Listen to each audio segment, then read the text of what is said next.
le gouvernement français jusqu'à présent. En fait, aucun gouvernement jusqu'à présent n'a demandé le retour des cendres de Napoléon III en France. Pourquoi? La droite, la gauche parce qu'elle représentait l'Empire,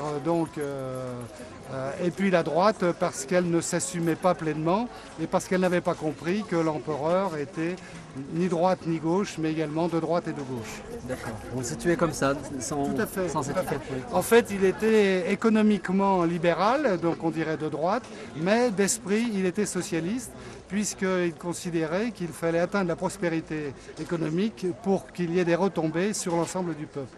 Voilà, c'était sa philosophie, qui est du reste une philosophie proche de celle d'un programme électoral présidentiel de l'an dernier.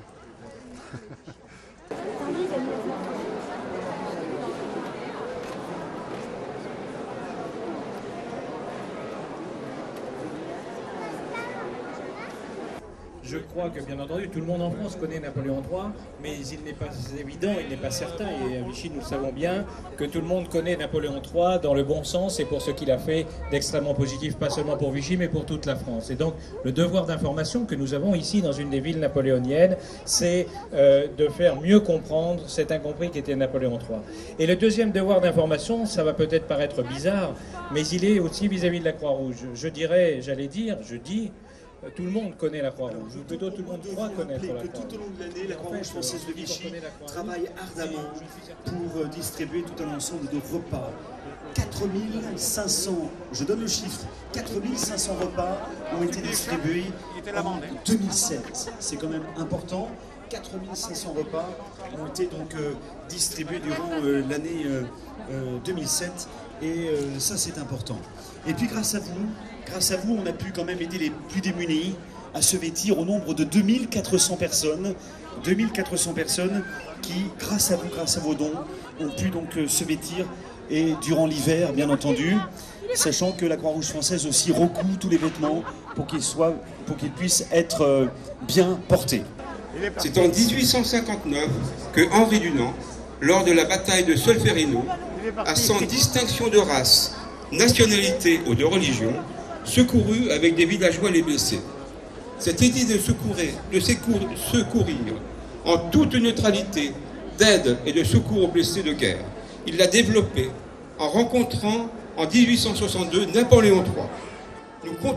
Nous continuons son œuvre dans cet esprit en aidant la population vichysoise. Lors de nos journées nationales, la quête est très importante.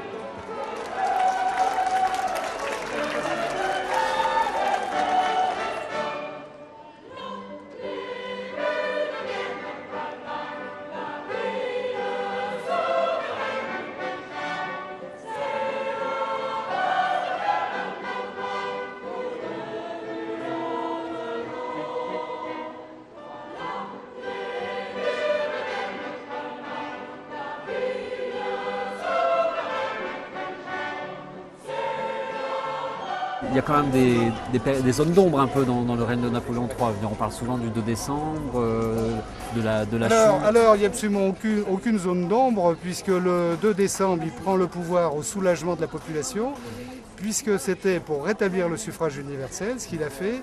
Et derrière, il a immédiatement organisé un référendum pour demander l'aval du peuple, et qui a été accepté à 87%. 87% des Français ont dit oui au coup d'État, oui au retour au suffrage universel et oui à une nouvelle constitution.